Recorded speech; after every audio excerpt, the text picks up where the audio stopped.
kita akan membahas tentang keuangan desa. Topik ini menarik karena banyak hal yang dapat dilakukan oleh pemerintah tingkat desa. Karena desa merupakan ujung tombak pembangunan dan peningkatan kesejahteraan masyarakat. Sesuai dengan undang-undang, desa diberikan kewenangan dan sumber dana yang memadai agar dapat mengelola potensi yang dimilikinya. Misalnya, desa tersebut memiliki satu tempat yang menarik sehingga dapat dikelola menjadi tempat wisata misalnya. Ataukah di desa tersebut terdapat UMKM yang dapat dikembangkan dan dapat diberdayakan sehingga dapat ekspor misalnya. Untuk itu, desa diberikan kewenangan agar dapat melakukan pemberdayaan yang dapat memberikan kesejahteraan terhadap masyarakat.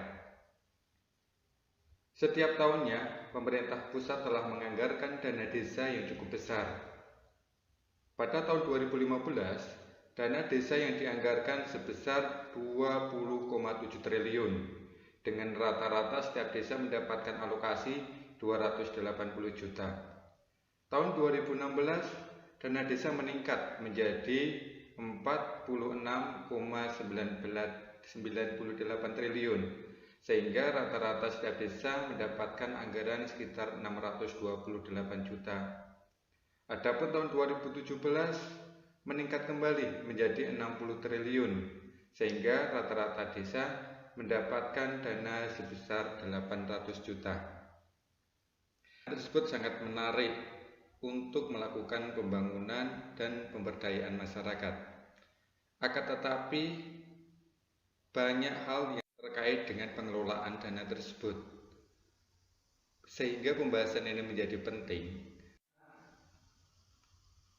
Dengan dana yang sebesar itu, banyak terjadi penyimpangan-penyimpangan, seperti contohnya yang ada di slide. Ada banyak berita yang menjelaskan tentang banyak perangkat desa yang tersandung kekeliruan di dalam pengelolaan dana desa. Misalnya ada kepala desa yang terkena OTT, kemudian kepala desa yang diduga korupsi dana desa. Kemudian dengan adanya COVID-19 ini, banyak peluang-peluang korupsi yang dapat dilakukan oleh para pihak di desa dan banyak hal lainnya. Untuk itu, pengelolaan dana desa ini merupakan satu hal yang perlu kita pahami sehingga kita dapat melakukan monitoring dan melakukan pengawasan terhadap penyelenggaraan atau pemanfaatan dana desa tersebut. Selanjutnya, topik diskusi singkat ini akan membahas beberapa hal tentang keuangan desa. Yang pertama tentang definisi desa. Meskipun di beberapa tempat sebutan lokal desa itu ada berbagai macam, misalnya kampung itu di Aceh, kemudian nagari di Sumatera Barat, kemudian kampung itu di Papua, udik di Betawi. Tapi secara undang-undang, desa merupakan desa atau desa adat merupakan kesatuan masyarakat hukum yang memiliki batas wilayah yang berwenang untuk mengatur dan mengurus pemerintahannya. Kepentingan masyarakat setempat berdasarkan prakarsa masyarakat, hak asal-usul, hak tradisional yang diakui dan dihormati oleh sistem pemerintahan Negara Kesatuan Republik Indonesia. Pemerintah desa berhak melakukan penyelenggaraan urusan pemerintahan dan kepentingan masyarakat setempat. Pemerintah desa itu terdiri dari kepala desa yang dibantu oleh perangkat desa sebagai unsur penyelenggara pemerintah desa. Selain itu, di desa juga ada yang namanya Badan Permusyawaratan Desa yang bertugas untuk melaksanakan fungsi pemerintahan yang anggotanya merupakan wakil dari penduduk desa tersebut, sehingga penyelenggaraan dana desa dapat sesuai dengan yang dicanangkan dan direncanakan oleh warga masyarakat. Selain itu, di desa sebaiknya dan seharusnya itu ada yang namanya musyawarah desa yang terdiri dari badan permusyawaratan desa, pemerintah desa, dan unsur masyarakatnya sehingga dapat menyepakati hal-hal yang bersifat strategis. Di desa pula dapat pula mendirikan yang namanya BUMDes atau badan usaha milik desa. Bisa dalam bentuk jasa pelayanan, bisa juga dalam bentuk produksi dan lain sebagainya yang manfaatnya dapat secara merata kepada masyarakat yang ada di desa tersebut. Keuangan desa sebaiknya atau dana desa tersebut itu digunakan semata-mata untuk kesejahteraan masyarakat. Untuk itu, pemerintah desa pun harus transparan dan penggunaan dananya dapat dipertanggungjawabkan.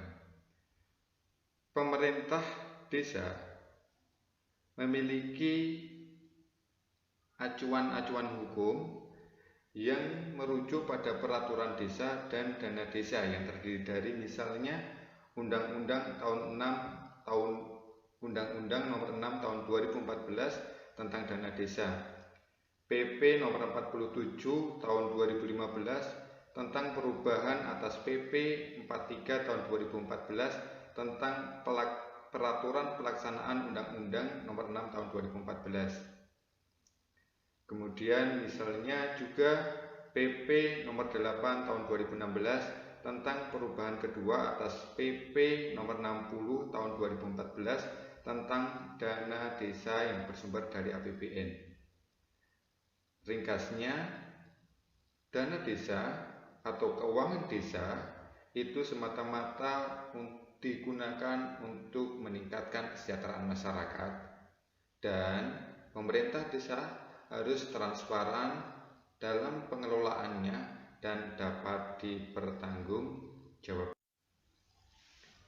Untuk itu, asas di dalam pengelolaan keuangan desa itu yang pertama harus transparan, yakni seluruh kegiatan, seluruh pembelanjaan, dan seluruh hal-hal yang dilakukan terkait keuangan desa harus disampaikan kepada masyarakat. Yang kedua harus akuntabel, yakni dapat dipertanggungjawabkan. Kemudian yang ketiga harus partisipatif. Setiap rencana dan implementasi dana desa hendaknya mengakomodasi pendapat dan ide-ide yang ada di masyarakat. Dan yang terakhir, pengelolaan dana desa harus tertib dan disiplin anggaran, yakni tidak melebihi anggaran yang telah ditentukan. Hal ini sesuai dengan Permendagri Nomor 113 Tahun 2014 di Pasal 2. Secara definisi, keuangan desa adalah semua hak dan kewajiban desa yang dapat dinilai dengan uang, serta segala sesuatu berupa uang dan barang yang berhubungan dengan pelaksanaan hak dan kewajiban desa. Untuk itu, hak misalnya adalah hak dana desa, kemudian kewajiban desa misalnya dia menyelenggarakan pemerintahan, kemudian mengakomodasi pendapat dan permohonan infrastruktur dari masyarakat desa. Untuk itu, pengelolaan desa merupakan keseluruhan kegiatan meliputi perencanaan, pelaksanaan, penatausahaan, pelaporan, dan pertanggungjawaban keuangan desa. Hal ini sesuai dengan PP Nomor 43 Tahun 2014. Ini merupakan satu siklus bahwa pengelolaan keuangan desa harus dimulai dari perencanaan, misalnya perencanaan jangka panjang, perencanaan jangka menengah, kemudian pendek, kemudian sampai ke program-programnya, kemudian pelaksanaan, entah itu penyediaan jasa kesehatan, dan kemudian penatausahaan terkait dengan pembukuan, dan selanjutnya pada pelaporan dan pertanggungjawaban kepada pemerintahan yang berada di tingkat lebih tinggi. Untuk itu, siklusnya dapat digambarkan sebagaimana di slide, bahwa dimulai dari perencanaan, penganggaran, pelaksanaan, penatausahaan, pelaporan, pertanggungjawaban, dan kemudian tahun ke depan memulai lagi pada perencanaan. Sebagaimana yang tadi saya sampaikan, perencanaan meliputi rencana kerja pemerintah desa, misalnya dari rencana jangka panjangnya seperti apa, kemudian jangka pendek, dan seterusnya. Anggaran perencanaan dilanjutkan dengan penganggaran, yakni dengan penyusunan APBDes terkait dengan pendapatan dan pembiayaannya itu seperti apa, dan pelaksanaannya entah itu dengan pembelian barang dan jasa, kemudian pelaksanaan proyek-proyek pemerintah desa, kemudian penatausahaannya terkait dengan SPJ misalnya, kemudian pembukuan kas misalnya, dan kemudian berikutnya adalah terkait dengan laporan semesteran dan tahunan, dan yang terakhir yaitu LKPJ atau digunakan untuk pertanggungjawaban pemerintah desa kepada BPD, dan digunakan untuk kepada pemerintahan yang tingkatnya lebih tinggi. Mudah-mudahan diskusi singkat ini dapat memberikan wawasan kepada kita semua, sehingga kita semua dapat melakukan monitoring dan dapat menilai terkait dengan penyelenggaraan pemerintah desa agar sesuai dengan yang dicanangkan oleh undang-undang, sehingga setiap desa yang ada di Indonesia ini menjadi desa yang sejahtera, masyarakatnya lahir dan batin. Terima kasih, sampai ketemu di lain kesempatan. Salam sukses. Wassalamualaikum warahmatullahi